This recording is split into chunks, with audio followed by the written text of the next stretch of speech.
So the way it works is contrast causes you to launch those rockets. When someone's rude to you, you prefer nicer relationships. When you get lost every time you leave the house, you launch rockets that are asking for more clarity, a greater sense of direction. When you aren't paid what you think you're worth, you are launching rockets of desire to be paid according to what you believe you are worth. When something happens in your world or in your government, you launch rockets of preference of the way you would like it to be. And all of those preferences are held for you, but cannot be realized by you in terms of manifestation until you consistently offer a vibration that matches them. So what it comes down to is you just can't complain about the absence of things you want and ever let them in. You have to find somehow, some way to become a closer vibrational match to the things that you're asking for. So we say, think about what you want. We'll say to our friends, what is it you want? And they'll say, I want to be over there. And we'll say, well, tell us about what's over there. Why does that appeal to you? And they'll say, because over here is so awful. And we say, well, now we're talking about over here again.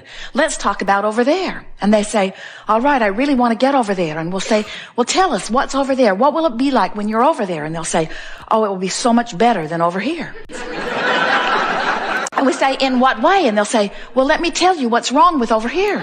And we say, well, we would really rather talk about what's over there. But our friends, almost all of you, are more practiced about what's over here. And so these words fly out of you. You have clever dialogue that you offer. You have stories that you've been telling for years. You have jokes that you've picked up that match the points that you're trying to make. In other words, you have points that you want to make that point out that things should be better for you.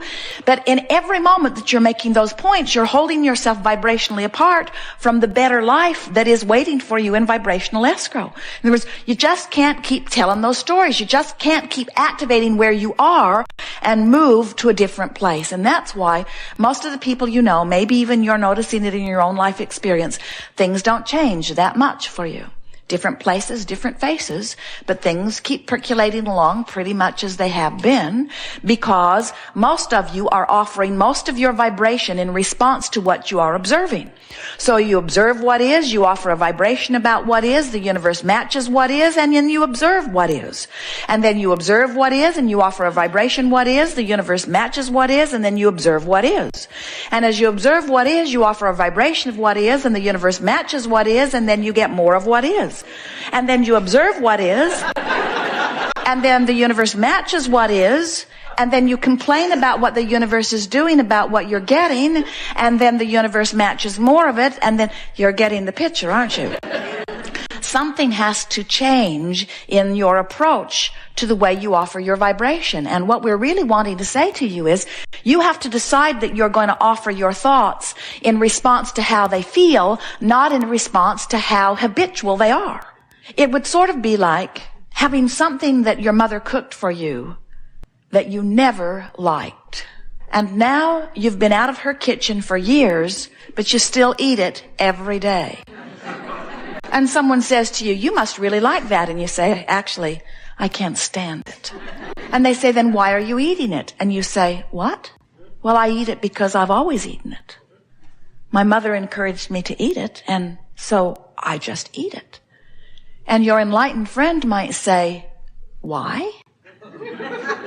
If you don't like it, why are you eating it? And we're more or less putting that same question to you. These thoughts that feel so uncomfortable about physical decline or about inappropriateness of yourself or someone else, these thoughts that feel so uncomfortable, why do you continue to focus upon them and beat yourself up with them? Years ago, Jerry and Esther went to a comedian, a famous comedian at the time, Victor Borge. And at one point in his presentation, someone in the audience began to cough. And he called attention to it. And as he focused upon this coughing person, then another, and another, and another, and another, and another, and another, and another. Jerry had seen several of his presentations in years gone by. It was one of his normal routines. And Esther said, does he plant those people to cough? And Jerry said, no. They are real people in the audience that by the power of suggestion just begin to cough. And the more attention is focused upon it, the more coughing happens, until within a few minutes, the audience is coughing so much, it almost brings the presentation to a halt. It's a very interesting thing. Power of suggestion is nothing more than an activation of vibration that calls forth within you things that are already present within you. So if you have been thinking thoughts through time, and then someone else who is now thinking the thought is commenting on the thought, and so now you're both thinking the thought together and having the exposure to the thought together, this thought is a more activated thought. And the likelihood of this thought being activated again is now greater than it was even before this activation. So these activated thoughts, we really want you to focus upon that word. An activated thought is nothing more than something you're giving your attention to, which is for the time of your attention activated. But the more often you activate a thought, then the more easily activated it is until it becomes a dominantly activated thought. And a dominantly activated thought is nothing more than a habitual thought. It's what you would call a belief. Now, people think that beliefs are factual conclusions. And maybe that's a good description of a belief. In other words, you think something's true, so you focus upon it, and as you focus upon it, you activate it, and as you activate it, law of attraction brings it to you, and you say, see, I knew it was true.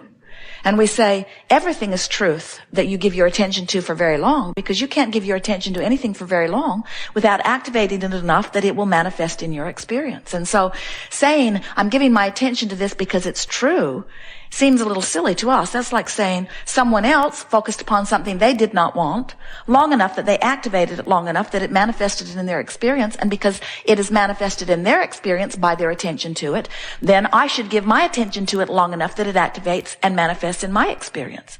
And we say, we don't understand that reasoning. That's like saying, because someone else did something that I do not want to do, I should do it too. And we know you don't mean that, and yet that's what so many of you are doing, because you are, we love you, sloppy with your thoughts. In other words, you are lazy about thinking. You think the thoughts that are the easiest, and we have to say to you, the thoughts that are the easiest to think are the thoughts that have already been the most activated. The thoughts that are the easiest to think are the thoughts that have already manifested and that are surrounding you.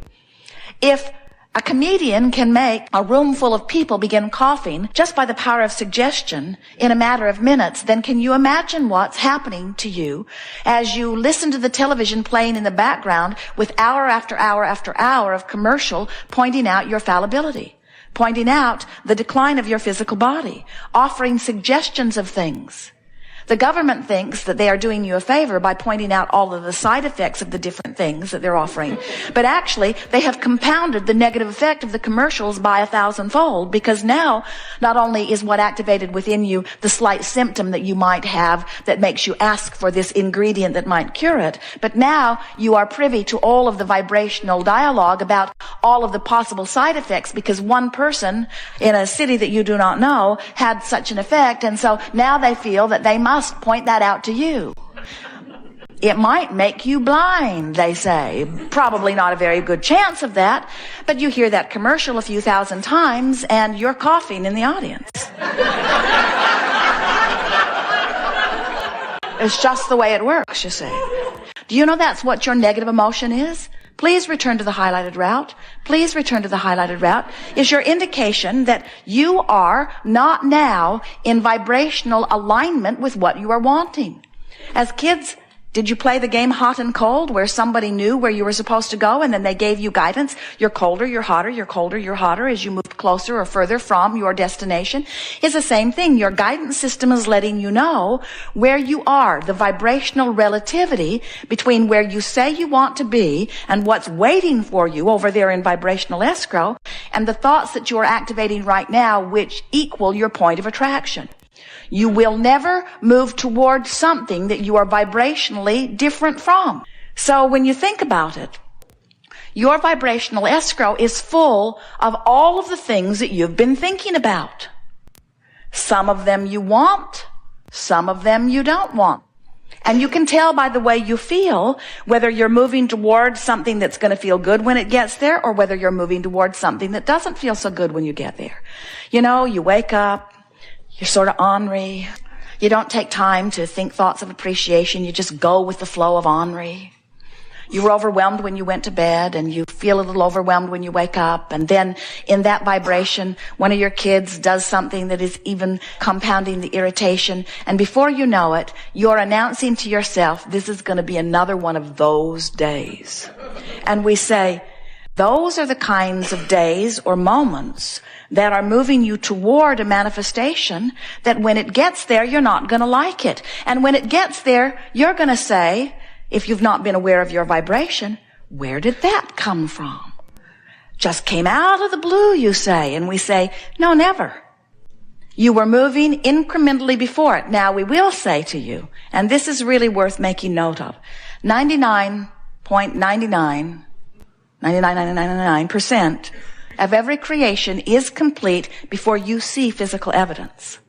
So you're filling your future full of all kinds of things, but you can tell by the way you feel which of those things you're moving toward that are going to please you when you get there, and which of those things that you're moving toward that are not going to please you when you get there. So our encouragement to you is to make a decision today. We'll wait for you. It's all right. Just open it up. She's trying to be very quiet, but it's not possible with that paper, is it? No reason to feel uncomfortable. There is only love and slight annoyance here.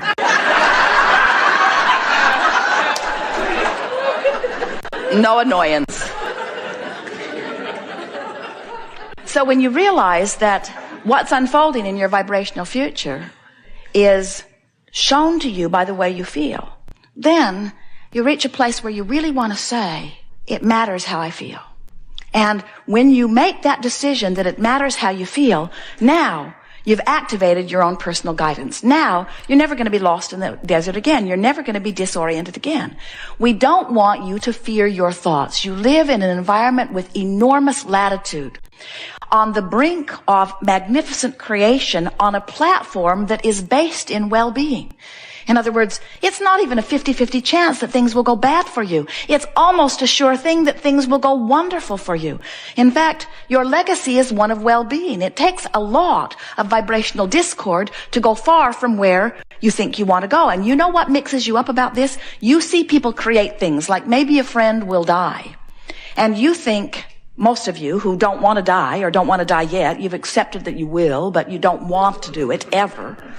Most of you. And so most of you, as you see someone else create something that you would not want to create for yourself, you almost automatically assume that they didn't want to create it either, and therefore it was a bad thing that happened to them, and therefore it must have been miscreating.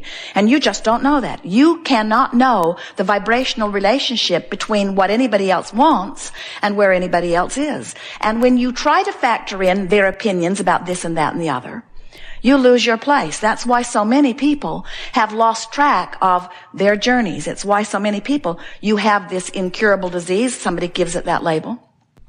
And the only reason they call it incurable is because they haven't seen a cure for it. Well, who are they who gets to decide the vibrational relationship between where you are and where you want to be? What anybody else has done with their vibrational relationship has nothing to do with you. The facts or the evidence of what anybody else has created about anything has nothing to do with you. How did they convince you that it has something to do with you? Early on, you must have stopped listening to your own guidance and started listening to guidance that was outside of you. And the problem with that is they're not all that interested. They can't stay undividedly focused upon you and the elements of your experience. You want them to. You expect them to. That's the reason that so many of you are resentful of your own parents. You ask the impossible of them. You wanted their undivided attention, and they could not begin to give you their undivided attention. No one can. But source energy gives you its undivided attention. And its undivided attention is a vibration of well-being. And when you deviate from the undivided attention of source energy into a thought of unworthiness, or into a thought of not enoughness, or into a thought of inferiority or insecurity, those emotions that feel so awful to you are your evidence that you have deviated from the undivided thought of source energy. Source energy loves you no matter what, you see. Source energy expects good things for you no matter what. And when you focus other than that and beat the drum of something long enough that you activate a vibration within you where you don't let the well-being in that you want and deserve, then you vibrationally deviate from your source. But your source never forsakes you. Your source, it never lets go of you. Your source never stops focusing upon you. But sometimes you get out.